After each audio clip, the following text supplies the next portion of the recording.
At first glance, Super Mario Bros. Games don't seem to have anything in common with dungeon design. And thematically, you'd be right.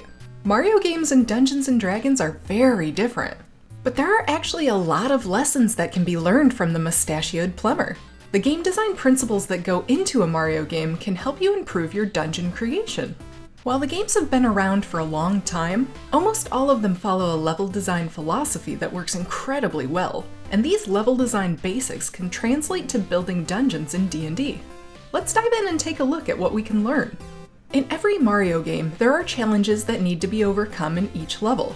Especially with the earlier games, this is almost never spelled out for you, and you're very rarely given any wordy tutorials on how to get through a stage or work with a particular challenge.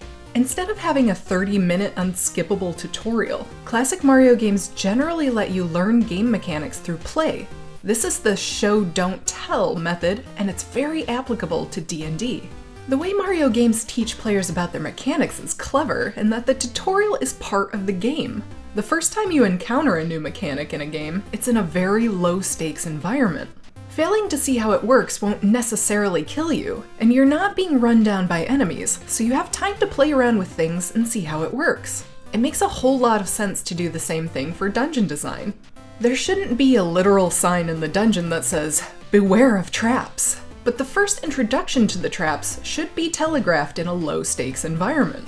Just like in a Mario game, your introduction of a mechanic in the dungeon should let the players play around to figure it out. This both rewards the players for experimentation and sets up expectations about what's to come later on. Mario games don't ever use things once. Each stage uses a mechanic in a series of escalating difficulties. While the mechanic may only exist for that stage alone, the stage itself uses it excessively to get the most out of it.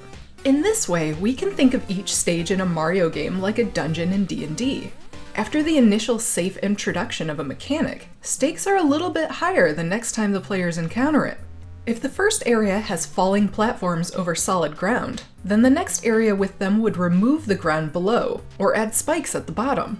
Since the players already figured out how this works in the initial introduction, they don't feel cheated if they die. For dungeon design, this would be like introducing the concept of spike traps early on with a fallen adventurer on one. The group can examine the trap and learn how it works. Later, when they see the trap mechanisms again, they should know to look out for them. You've just added a reoccurring section to your dungeon and given the players a built-in way to solve a puzzle. This all works to make your dungeon design more cohesive and engaging for your players. Mario games don't stop at two uses either.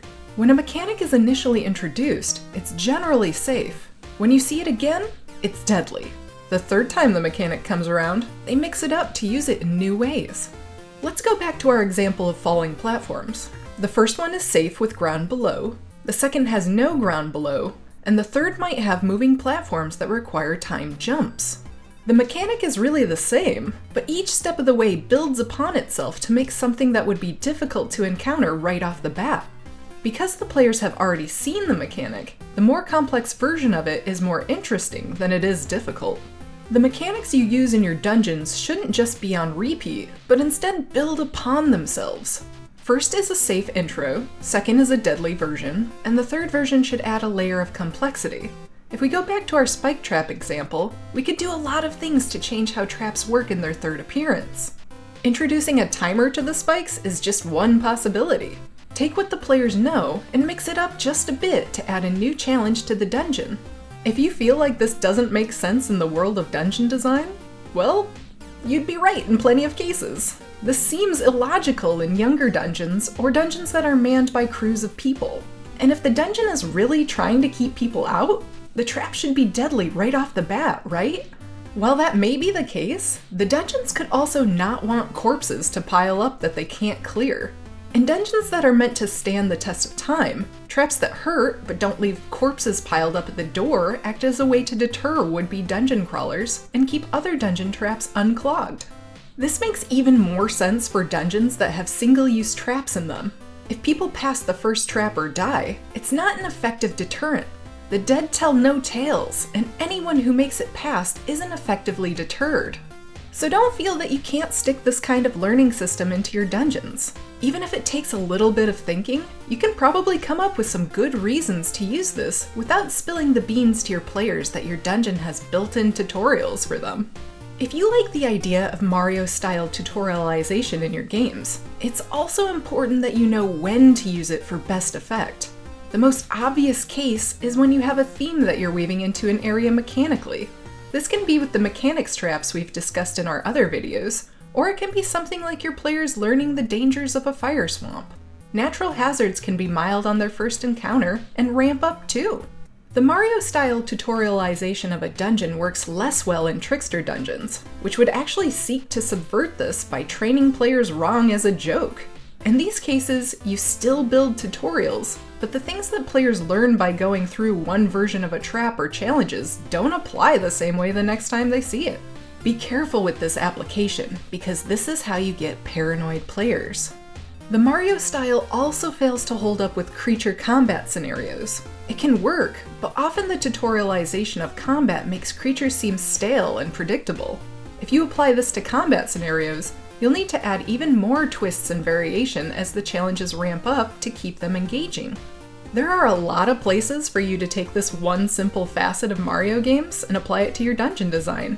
But just know that it doesn't always pan out. No matter how straightforward you make your examples and how clear you design your tutorial, some people won't get it, others will get stuck, or some might even just not pay attention enough to pick up what you're trying to telegraph. However, when this works correctly, your players might not have noticed it at all, and your game will just run more smoothly. Mario is not the only video game that can teach us about D&D and dungeon design. The way levels are put together in video games and the way dungeons can be designed have a lot of the same underlying principles. If you're interested in learning more about how video game staples can teach us how to make better dungeons, check out our other videos on level design from The Legend of Zelda or how Metroid can be used to build better dungeons. Happy DMing!